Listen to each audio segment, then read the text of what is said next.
But the focal point of the cartoon is the cat and the cheese and the rat type thing, and then you build it around that. How did you think about that? How did you develop this idea on this particular cartoon? Oh, okay. Yeah, that's a good way of illustrating. First of all, you take the issue.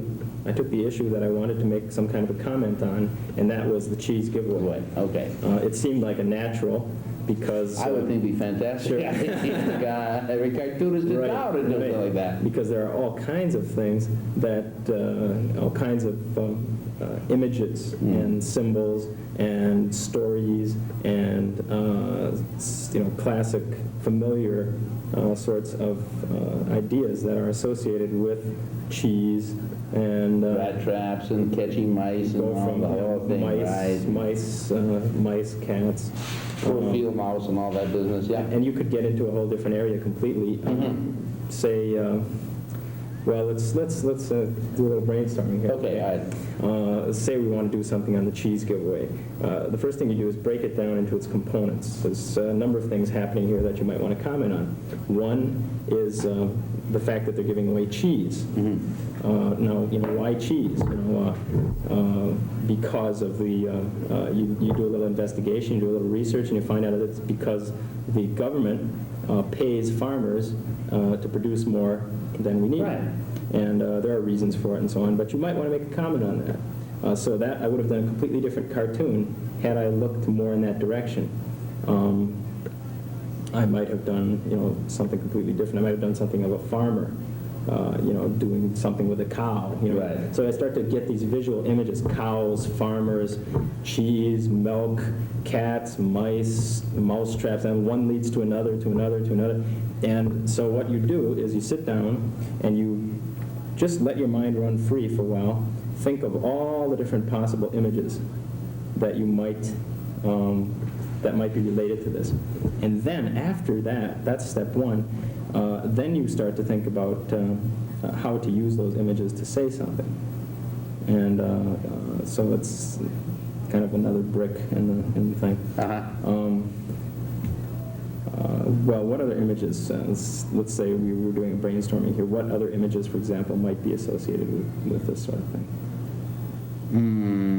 How about a great big round of cheese with holes? Swiss cheese. Okay, first of all, you think cheese could be round. This might end up becoming a wheel. Yeah, right. Or a million things. Right.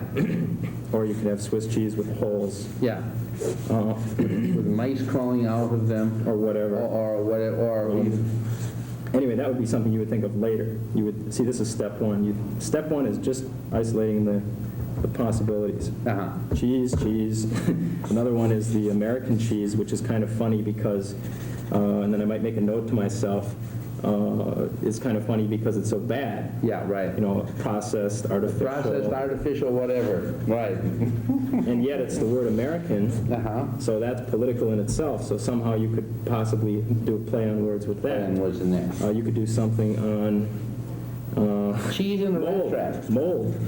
I'm not trying to steal your idea, but cheese gets moldy. Yeah, right. So that's another thing you would think. So I'd sit here and I'd think of just a vast number of things, variables that I might use. Yeah. Where would you find the cheese?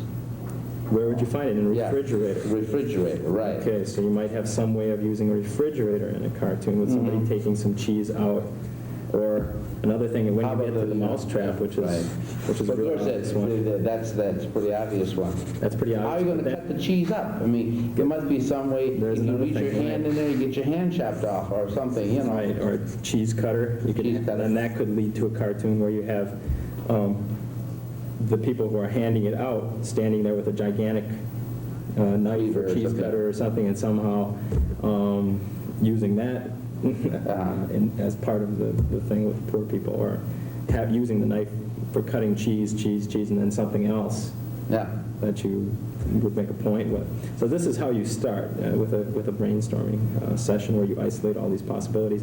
Then you go into thinking about, now, just what are the possibilities related to this that I might use. You've got the rat trap. You could have Reagan, as I have him here, holding the rat trap and labeling it as the cheese giveaway. You could have someone with their finger caught in the rat trap.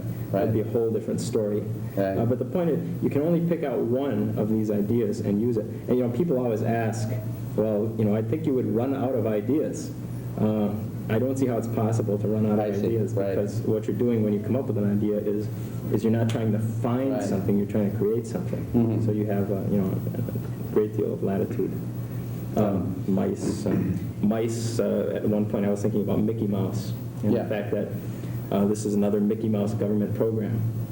And I was thinking that's not a bad idea. And I was thinking of just having Mickey Mouse handing out the cheese. And having it labeled government, That's not a bad idea. I like that. You should have done that. That's very goody. I like that one. That, by the way, was the one I wanted to do, and the editor wanted this one. So I did the best I could. Well, I mean, there's a time. One must, things like that. But what is interesting is quite often the animal relationship that quite often creeps into these cartoons. I've noticed that in many, many, many cartoons, that we always depict people or events or whatever as being animals. And this is related to again, the meanings of our symbols. In this culture, animals have a pretty strong degree of meaning because of things like Walt Disney and Morris the cat, and all these things. Animals are personalized, are made to be like humans. Right. And so we impugn to them human characteristics. Right, exactly. And since they are so familiar and so universal, or so widely shared, pretty much everyone pretty much has the same vocabulary or repertoire of understandings of what kinds of characteristics go with a given animal. Right. Everybody thinks cats are kind of cool and aloof and sneaky and those sorts of things. Everybody thinks a dog is kind of dumb and happy and friendly. Barks. Fox. And things like this. Whatever, chicken or whatever. Whatever. So those are very useful symbols for us to plug into. Okay, now let's go a little further. Let's pursue something else. Here you have a presidential character, a political character, personality. What difference does it make who it is? How do you take that and make it exaggerated without losing identification? How can you say, this is Jimmy Carter, and everybody will know it's Jimmy Carter, but if you really look at it, my God, everything's been distorted out of shape. Well, that's in the art of caricature. The art of caricature is, I think I said before, the art of making a politician look as foolish as he or she actually is. Hey, I heard that. So that's... But how, you look at Reagan, you see the wrinkles, but how do you take Reagan or Carter or Ford or Humphrey or Frenzel, doesn't make any difference. You name your person, you look at this person, how do you focus in on a particular aspect of it and then stress it? How do you decide what's going to be done? It's just a matter of developing judgment over what you think will work. Give us an example. And trying it. Work on it. You take somebody and exaggerate. Okay, let's if you want to, this kind of relates to why don't what we we're talking about. take this one up here so everyone can see that better.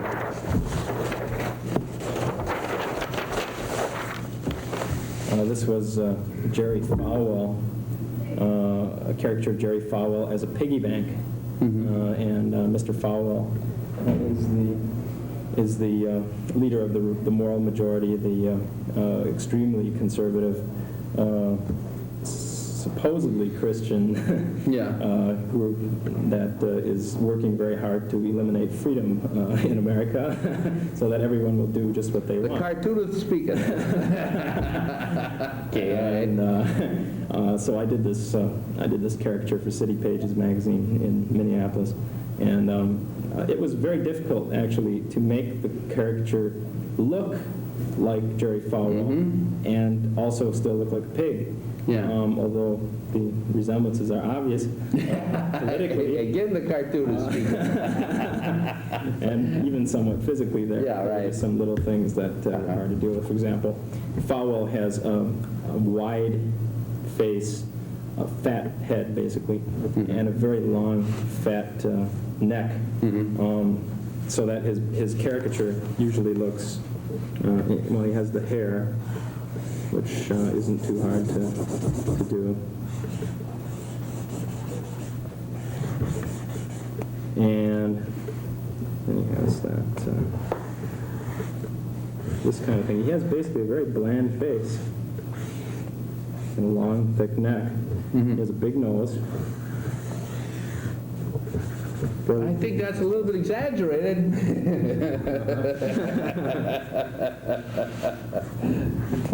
But little beady eyes, right? he has little squinty eyes. I see. He either, the thing about Falwell is when you draw him, his eyes are either like this, as I've got him here, or they're like this, when he's being very self-righteous and prayerful. Okay. So, but the real caricature would look more like this. That looks more like Falwell, I think, than this drawing. But in order to do a pig, you have to put the ears on top of the head, and that changes things. So you can see the difficulties that arise. Well, I'm just trying, what I'm trying to do is to convey to the audience some of the techniques that cartoonists use to exaggerate the personality to meet the cartoonist's particular point of view. And I think this one is pretty obvious, how you feel. And that's what the cartoonist wants you to do, is to see a particular point of view and be biased and prejudiced. Cartoons aren't supposed to be neutral, as I mentioned before. They want you to have a particular point of view when you're looking at it. Do you have something else here that you'd want to show and take a look at? Well, we have one of Senator Boschwitz. Let me put this over. And it shows Senator Boschwitz after President Reagan announced the plan to promote disarmament by increasing arms, came out and said that he thought the president's plan was very prudent. And of course, well, Rudy doesn't say prudent, he says prudent. Rudy Boschwitz. I simply did a caricature of Noah Webster next to Senator Boschwitz with each definition of the word prudent underneath. Webster, prudent. Adjective, conducting oneself wisely and judiciously, highly sensible. Prudent, Boschwitz, prudent. Adjective, President Reagan's plan to promote disarmament by building 17,000 more warheads. Now, this is very simple. There's just two heads. Yeah. I really did not use the cartoon here to convey information visually. Right. I would have preferred to, but the editor, again, wanted it this way. So you, okay. But really, it's, although you do express your opinion when you do a character, it's a pretty basic matter of making everyone look equally bad. In other words, I exaggerate whatever appears to be most impressive about the person's face. Boschwitz has a protruding chin and a big thatch of graying, bushy hair, and a kind of an old grandpa mouth that just kind of curls around. Those are objective realities. Those are things that I'm taking off on just because they happen to be there. I see. And so there is no set, like you seem to be suggesting, there is no set, technique that I have for, venting my spleen against certain politicians more than others. Yeah, right. So it is a pretty standard thing. Okay. Now, as sort of a wrap-up of this, you're going to make a cartoon. Here you are, you decide you're going to make a cartoon about, who knows, President Reagan and the Falkland Island crisis. We're going to really put, well, I'm here using that. Or President Reagan and the deficit. Or President Reagan and the cutting of Social Security. Or let's go back to the newest one, the Falkland Islands. Okay. Just because it's new, it'll be easy. It'll be more fun to do. Okay. In that case, first of all, you'd have to do your research. You'd have to stop analyze, find out what the factors are involved, who the key characters are, and so on. Right.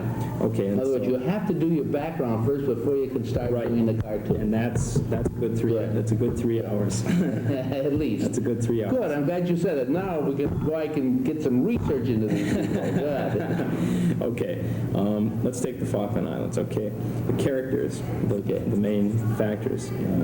Argentina, right? The islands themselves. Perhaps the people on the islands, the inhabitants. The government there. What was the government before Argentina? Well, actually, you see, you must realize that the Falkland Islands were a direct possession of the crown. Okay. I mean, they weren't part of the Commonwealth, they were a crown colony. Okay. Which makes them, a direct possession of the crown. Okay. This is a different... And then we have Great Britain, of course.